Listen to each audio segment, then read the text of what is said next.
नमस्कार, मैं हूं कुमार गजेंद्र। जनपद ऑन द स्पॉट में आपका स्वागत है। हमारे एक दूसरे social media platform podcast with Kumar Gajendra में भी आपका स्वागत है, जहां आप हमें सुन सकते हैं। अरविंद केजरीवाल बहुत परेशान हैं। जो भी वो दांव फेंक रहे हैं सब उल्टे पड़ रहे हैं। कैसे उससे निकला जाए, रास्ता दिखाई नहीं दे रहा है। माननीय बनने की तलब मन में बहुत ज्यादा उठ रही है। मुंह दिखाने लायक बचे नहीं है। अब ऐसे में वो करे तो करे क्या। जब अरविंद केजरीवाल ऐसे किसी भी मसले में फंसते हैं तो उनके पास एक बड़ा हथियार है, और वो हथियार है विपश्यना का। विपश्यना के लिए अरविंद केजरीवाल एक बार फिर से होशियारपुर जा रहे हैं, पंजाब जा रहे हैं, जहां पर वो 10 दिनों के विपश्यना दौरे पर हैं। और वहां वो आराम से बैठकर कुछ ऐसा करने वाले हैं जो कि आने वाले खतरे की घंटी नजर आ रहा है। जी हां, ये विपश्यना शिविर है या कि ये योजना शिविर है। अरविंद केजरीवाल दरअसल है क्या, पंजाब में मुख्यमंत्री बनना चाहते हैं, ये उनकी हासरत है। हम इस बात में कुमार विश्वास को कोट करते हैं, जो उनका पुराने साथी थे। उन्होंने साफ शब्दों में कहा था, आतंकवादियों के साथ मुलाकात किया करते थे। सिख फॉर जस्टिस के नेताओं से वो मिले थे और इसी बात पर इनके आपस में लड़ाई हुई थी।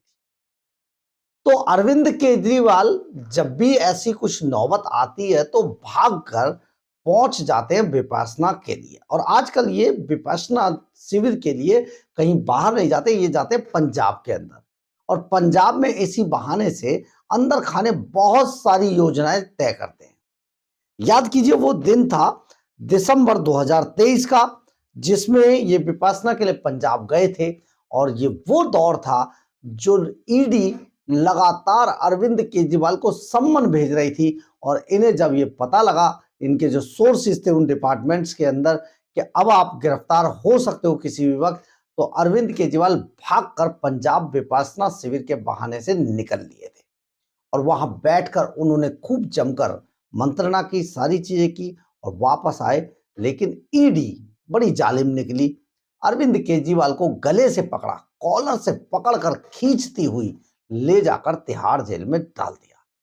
ये वो अरविंद केजरीवाल है जो एक समय पे तिहाड़ जेल से नहीं डरा करते थे, लेकिन एक बार रह लेते हैं ना, तब पता चल गया कि तिहाड़ जेल होती क्या है। आजकल थर-थर कांपते हैं और तिहाड़ जेल इनके सपने में आती है। मनीष सिसोदिया तो आप ये सोच लीजिए, बस किसी तरीके से जीने लगे हैं, नहीं तो तिहाड़ जेल इन्हें बहुत डराया करती थी।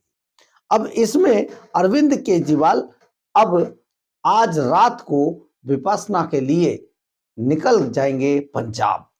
और पंजाब में जाकर वो क्या करने वाले, ये अभी हालांकि राज है, लेकिन बहुत जल्दी सामने आ जाएगा। लेकिन जो हम सोच रहे हैं या जिस तरीके से राजनीतिक गलियारों में इसकी चर्चा है, उससे लग रहा है कि पंजाब की जो भगवंत मान की जो कुर्सी है वो हिल रही है। किसी भी वक्त उसका ऑर्डर आ जाएगा, आदेश आ जाएगा। दरअसल है क्या, उस समय पर अरविंद केजरीवाल ईडी से डरे हुए थे, इसलिए विपश्यना के लिए पंजाब गए थे।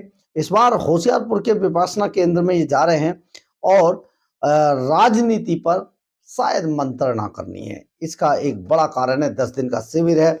लेकिन सबसे बड़ा डर है, उस टाइम ईडी का डर था, गिरफ्तारी का। इस बार क्या है कि जो लगातार इनके खिलाफ विधानसभा में जो रिपोर्ट्स सीएजी की सौंपी गई, उन सब शराब घोटाले की रिपोर्ट को पीएससी के हवाले कर दिया गया है और पीएससी इस पर जांच कर रही है।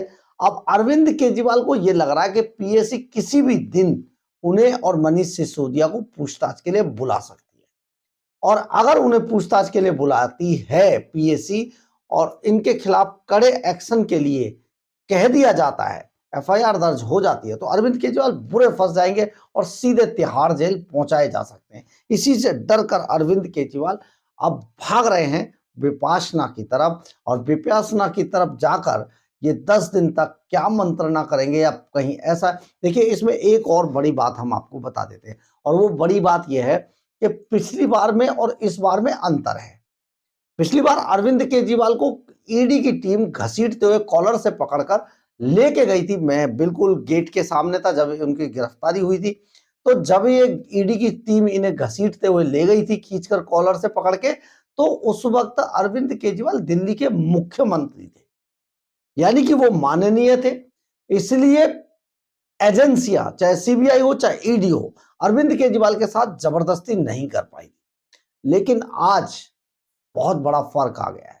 अरविंद केजरीवाल आज किसी भी सदन के सदस्य नहीं है, एक सचमुच एक आम आदमी है। और आप जानते हैं ना आम आदमी के साथ कैसा व्यवहार किया जाएगा।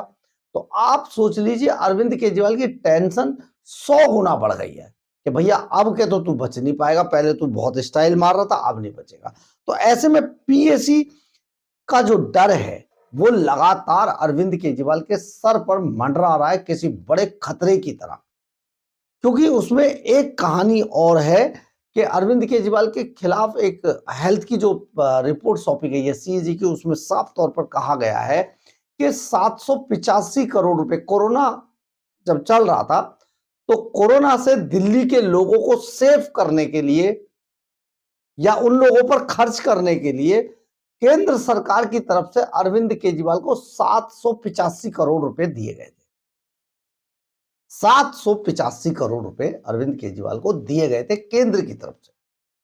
लेकिन अरविंद केजरीवाल एंड कंपनी ने मात्र 500 करोड़ रुपए खर्च किए। तो ऐसे में 200 या 285 करोड़ रुपए कहां गए, यह भी एक बड़ा सवाल है। और यह सवाल हम नहीं कर रहे हैं, यह सवाल सीएजी की रिपोर्ट पूछ रही है, यानी कि ऑडिटर जनरल पूछ रहे हैं। तो अरविंद केजरीवाल के खिलाफ आने वाले समय में इस पर भी एक बड़ी एफआईआर दर्ज होने वाली है और उसी वक्त कहीं गिरफ्तार न कर लिया जाए, इससे डर कर अरविंद केजरीवाल निकल रहे हैं पंजाब की तरफ। और वहां जाने का मकसद साफ है कि वो किसी भी तरीके से सामदंड भेद अपनाकर भगवंत मान को मनाएंगे और उनको कहेंगे भैया तुम जाओ, हमको छोड़ो। हम भगवंत मान को केजरीवाल कह सकते हैं कि भाई देखो अब बहुत हो गई तुम्हारी नौटंकी, अब अपना निकलिए, जाकर अपना लगाइए, टिकाइए और हमें यहां पर माननीय बनकर बैठने दीजिए। क्योंकि अगर एजेंसी इन्हें केजरीवाल को पकड़ती है, दबोचती है, तो अगर माननीय का टैग हट गया तो केजरीवाल समझ लीजिए गए काम से। इसलिए अरविंद केजरीवाल का मुख्यमंत्री बना रहना बेहद जरूरी है और इसी कवायद के लिए अरविंद केजरीवाल विपासना के लिए होशियारपुर के विपासना केंद्र में जा रहे हैं। कल वो आराम से पंजाब पहुंचकर देखेंगे और इस सारी चीजों पर विपासना के बहाने राजनीति पर, पंजाब की मुख्यमंत्री की कुर्सी पर मंत्रणा करने वाले हैं। सोचिए कि वो केजरीवाल है जो बड़ी बड़ी बातें किया करते थे, आज इस कदर डर गए हैं तो उन्हें लग रहा है उन्हें रास्ता सुझाई नहीं दे रहा है। क्योंकि एक अरविंद केजरीवाल का जो काला अध्याय था, जो भ्रष्टाचार का अध्याय था, वो पूरा पूरा जो रेत का महल था वो ढह गया है। महल से याद आया शीश महल नहीं ढहा, क्योंकि शीश महल उनके गले की फांस बन गया है। बहरहाल अगर आपको हमारी खबर अच्छी लगे तो आप इसे लाइक, सब्सक्राइब और शेयर जरूर करें। कमेंट्स बॉक्स में अपनी राय जरूर लिखें, इससे हमें बहुत बहुत बहुत ऊर्जा मिलती है। जय हिंद,